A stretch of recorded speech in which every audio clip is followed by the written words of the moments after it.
नमस्ते साथीहरु, आजको यस भिडियोमा विशेष गरी हामीले मोबाइलबाट सजिलै तरिकाले पुलिस क्लियरेन्स रिपोर्ट कसरी बनाउने भनेर तपाईलाई म सानो ट्युटोरियल भिडियो लिएर आइपुगिसकेको छु। हामी विदेश जाँदै छौं भने हैन, अथवा नेपालमा पनि कुनै पनि कामको लागि हामीले पुलिस रिपोर्ट खोज्ने गर्दछ र आजको यस भिडियोमा हामीले मोबाइलबाट सजिलै तरिकाले पुलिस रिपोर्ट कसरी बनाउन सकिन्छ भनेर तपाईलाई म सानो ट्युटोरियल दिन गइरहेको छु। यसको निम्ति तपाईले भिडियोलाई अन्तिमसम्म स्किप नगरी हेर्नुपर्ने हुन्छ। साथै भिडियोलाई एक लाइक गरी यस्तै जानकारीमूलक भिडियो हेर्न चाहनुहुन्छ भने यस च्यानललाई पनि सब्स्क्राइब गरी छेउमा रहेको नोटिफिकेसन बेल आइकनलाई बजाएर अलमा सेलेक्ट गरिदिनु होला।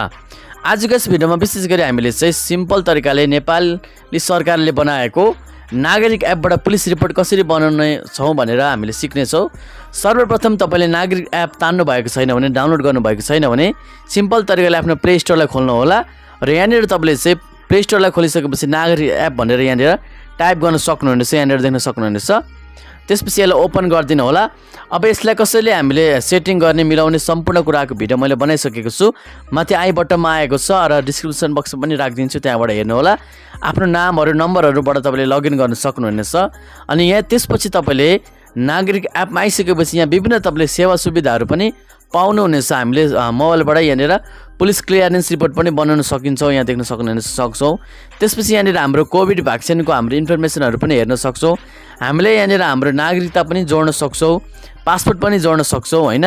धेरै कुराहरु छ यहाँनिर हाम्रो यहाँनिर चाहिँ citizenship, investment trust, driving licence पनि यहाँनिर हामीले राख्न सक्छौं, लिंक गर्न सक्छौं। अनि हाम्रो शिक्षा हैन एजुकेसन बोर्ड हाम्रो सर्टिफिकेटहरु पनि यहाँनिर राख्न सक्छौं। धेरै थरीहरु रहेको छ।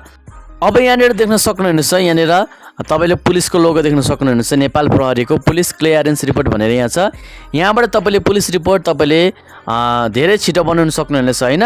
त्यसको लागि तपाईले दुईटा काम गर्नुपर्ने हुन्छ। यहाँ आफ्नो नागरिकता र आफ्नो पासपोर्ट चाहिँ तपाईले जडान गर्नुपर्ने हुन्छ हैन। केको लागि बनाउँदै हुनुहुन्छ, यहाँ नागरिकतामा टच गर्नु भयो भने तपाईले नागरिकता नम्बरहरु हाल्नु भयो भने नागरिकता तपाईको एट्याच भइहाल्छ। मेरो एट्याच मैले गरिसकेको छु। त्यसपछि यहाँनिर चाहिँ आफ्नो पासपोर्ट पनि एट्याच गरिदिनु होला। पुलिस क्लियरेन्स रिपोर्ट बनाउन चाहनुहुन्छ भने यहाँनिर पासपोर्ट नम्बर हाल्दिनु होला र तपाई कहिले जन्मनु भएको एडी मा तपाईले राखेर यहाँ प्रोसिड गरिदिनु भयो भने तपाईको यहाँ पासपोर्ट पनि एट्याच भइहाल्छ। अब हामीले पुलिस रिपोर्ट बनाउनको लागि यहाँनिर पुलिस क्लियरेन्स रिपोर्टमा टच गर्नुपर्ने हुन्छ। यहाँ टच गरिसकेपछि यहाँनिर देख्न सक्नुहुनेछ, you can now apply for police clearance report from Nagarik app हैन। यो गर्नुभन्दा अगाडि तपाईले चाहिँ यु क्यान अल्सो डाउनलोड यहाँ देख्न सक्नुहुन्छ, सिटिजनशिप मस्ट बी लिङ्क, तपाईको नागरिकता लिङ्क गरेको हुनुपर्छ र तपाईको पासपोर्ट पनि लिङ्क गरेको हुनुपर्छ हैन। त्यसको लागि तपाईले अब यहाँनिर रिक्वेस्ट रिपोर्टमा जानु होला पुलिस रिपोर्ट बनाउन चाहनुहुन्छ भने। अब त्यसपछि तपाई यहाँनिर मेरो फोटो आइसकेको छ, मैले ब्लर गरिदिएको छु। तपाईले फोटो पनि एट्याच गर्न सक्नुहुनेछ। सुरुमा सेटिङ गर्ने बेलामा एपलाई डाउनलोड गरेर फोटोहरु हाल्नु पर्ने हुन्छ। त्यसपछि यहाँनिर चाहिँ फर्स्ट नेम तपाईको लास्ट नेम आइसकेको छ मेरो हैन, अटोमेटिक आइसकेको छ। त्यसपछि यहाँनिर जेन्डर मेल हैन, तपाईले मेल हो कि फिमेल त्यो तपाईले यहाँनिर चुज गरिदिनु होला हैन। जस्तै मेरो मेल राखिसकेको छु।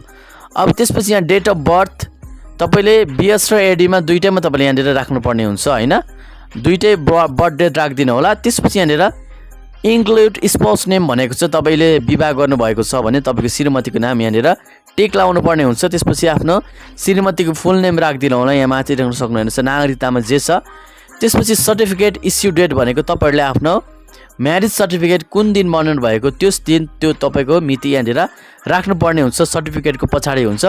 त्यसपछि यहाँनिर तपाईले आफ्नो सर्टिफिकेट म्यारेज सर्टिफिकेट तपाईहरुको विवाह दर्ताको प्रमाणपत्रको फोटो यहाँनिर तपाईले अपलोड गर्नुपर्ने हुन्छ यदि तपाईले विवाह गर्नु भएको छ त्यो खण्डमा हैन। यदि छैन भने अन्टी गरिदिनु होला हैन, यहाँ देख्न सक्नुहुनेछ। अब त्यसपछि यहाँ तपाईले आफ्नो फादरको नाम राख्नुपर्ने हुन्छ, आमा बुवाको नाम राखिदिनु होला, भर्दिनु होला तपाईहरुको नागरिकतामा जे छ त्यही। अनि त्यसपछि यहाँनिर नागरिकताको विवरण यहाँनिर आइरहेको छ, यो अटोमेटिक आएको छ। जब हामीले नागरिकता यस एपमा एट्याच गर्छौं तब यहाँनिर अटोमेटिक आउँछ, नागरिकताको विवरण यहाँ आइसकेको छ। अब तपाईले यहाँनिर प्रपोज भनेको छ, तपाईले यहाँ देख्न सक्नुहुनेछ। प्रपोजमा गएर चाहिँ उद्देश्य के को लागि तपाईले बनाउन चाहनुहुन्छ, भिजा प्रपोजको लागि हो कि भिजा प्रपोजको लागि होइन। यदि तपाई विदेश जाँदै हुनुहुन्छ, विदेशको लागि बनाउनुहुन्छ भने यहाँनिर भिजा प्रपोजमा टिक गरिदिनु होला। यदि भिजा प्रपोजको लागि होइन भने not for a visa propose गरिदिनु होला हैन।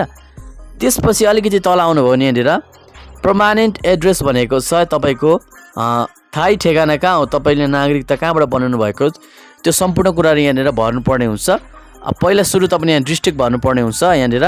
त्यसपछि म्युनिसिपालिटी गाविस हो कि तपाईँको नगरपालिका हो होइन, त्यो तपाईँले यहाँनिर चुज गर्नुपर्ने हुन्छ। यी देख्न सक्नुहुनेछ यहाँनिर तपाईँको डिस्ट्रिक्ट हालिसकेपछि त्यो जिल्लामा कुन कुन नगरपालिका छ त्यो सबै नगरपालिकाहरू यहाँनिर हामीले पाउन सक्छौँ। जस्तै हाम्रो चाहिँ यहाँ मैले राखिसकेको छु, वार्ड नम्बर राखिदिनु होला।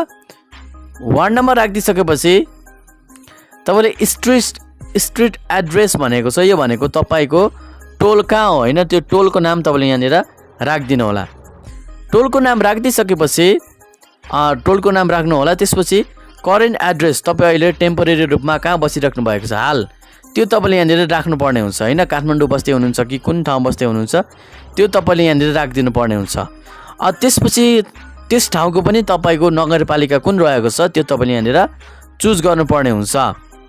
अब त्यसपछि यहाँनिर वार्ड नम्बर कतिमा बस्दै हुनुहुन्छ त्यो पनि चुज गरिदिनु होला।